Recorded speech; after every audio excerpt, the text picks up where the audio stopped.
கரூர் பரப்புரை கூட்ட நெரிசல்ல சிக்கி 40 பேர் உயிரிழந்திருக்கக்கூடிய நிகழ்வு ஒரு பெரும் துயரான நிகழ்வா பார்க்கப்படக்கூடிய நிலையில அடிப்படையில இந்த கூட்ட நெரிசலுக்கு விஜயின் பரப்புரை நேரம் தாமதமானது காரணமா அப்படிங்கிற கேள்வி எழுந்திருக்கு. அதை நம்ம விரிவா வரைகளை மூலமாக பார்க்கலாம். முதல்ல செப்டம்பர் 13ஆம் தேதி திருச்சியிலிருந்து விஜய் தன்னுடைய மக்கள் சந்திப்பு பயணத்தை தொடங்குறாரு. அன்னைக்கு காலையில 10:30 மணிக்கு பரப்புரைக்கான அந்த நேரம் அப்படிங்கிறது அறிவிக்கப்பட்டது. ஆனா விஜய் பேசிய நேரம் அப்படின்னு பார்த்தோம்னா பகல் 3 மணி. விமான நிலையத்திலிருந்தே அவர் பேசக்கூடிய இடத்தை அடையறதுக்கு அவ்வளவு நேரம் ஆனது அப்படின்னு பார்க்க முடிந்தது. கிட்டத்தட்ட 4.5 மணி நேரம் தாமதமான ஒரு பரப்புரையா அது பார்க்கப்பட்டது. அதே நாள்ல 3 மாவட்டங்களுக்கு திட்டமிடப்பட்டிருந்த நிலையில அடுத்ததாக அரியலூர்ல அவர் பேச வேண்டிய நேரம் அப்படிங்கிறது அறிவிக்கப்பட்டிருந்தது 3 மணி பகல். ஆனா விஜய் பேசிய நேரம் பார்த்தோம்னா இரவு 7 மணி. இதுவும் கிட்டத்தட்ட 4 மணி நேர தாமதம். அதனால அடுத்தபடியாக பெரம்பலூர் மாவட்டத்திற்கான அந்த பரப்புரை நேரம் அப்படிங்கிறது பாதிக்கப்பட்டது. கிட்டத்தட்ட விஜய் வந்த நேரம் அப்படின்னு பார்த்தோம்னா 9:55 மணி. அதாவது குன்னம்ல மாலை 5 மணிக்கு வராரு. அதனால அந்த பரப்புரையே ரத்தாகுது. பெரம்பலூருக்கு மாலை 6 மணிக்கு வராரு. விஜய் வந்த நேரம் அப்படின்னு பார்த்தோம்னா இரவு 11 மணி. 6 மணிக்கு பேச வேண்டிய ஒருத்தர் 11 மணிக்கு வந்ததுனால அவசர அவசரமா பேசிட்டு மீண்டும் பெரம்பலூர் பகுதிக்கு வருவேன் அப்படிங்கிற ஒரு விஷயத்தையும் அவர் அடுத்த பரப்புரையின் போது சொல்லியிருந்தார்.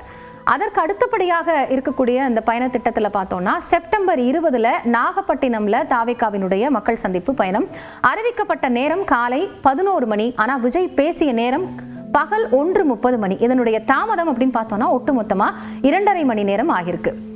அடுத்தபடியா பார்த்தோம்னா திருவாரூர் அதே நாள்ல செப்டம்பர் 20 நடத்தப்பட்ட அந்த மக்கள் சந்திப்புல அறிவிக்கப்பட்ட நேரம் அப்படிங்கிறது மாலை 4 மணி. ஆனா விஜய் பேசிய நேரம்னு பார்த்தோம்னா மாலை 6:30 மணி. இங்கேயும் தாமதம் அப்படிங்கிறது 2:30 மணி நேரமாக இருக்கு அப்படிங்கிறத பார்க்க முடியுது. அடுத்ததா நம்ம பார்த்தோம்னா மிக முக்கியமான ஒரு நாள் செப்டம்பர் 27 நடைபெற்ற அந்த அரசியல் சுற்றுப்பயணம். நாமக்கல்ல பரப்புரை செய்வார் அப்படின்னு அறிவிக்கப்பட்ட நேரம் காலை 8:45 மணி. ஆனா விஜய் பேசிய நேரம் அப்படிங்கிறது பகல் 2:45 மணி. அவர் விமான நிலையம் வந்தடைந்து அங்கிருந்து அந்த டிராவல் பண்றதுலேயே மிகப்பெரிய ஒரு பயண தூரம் அப்படிங்கிறது ஆயிருந்தது.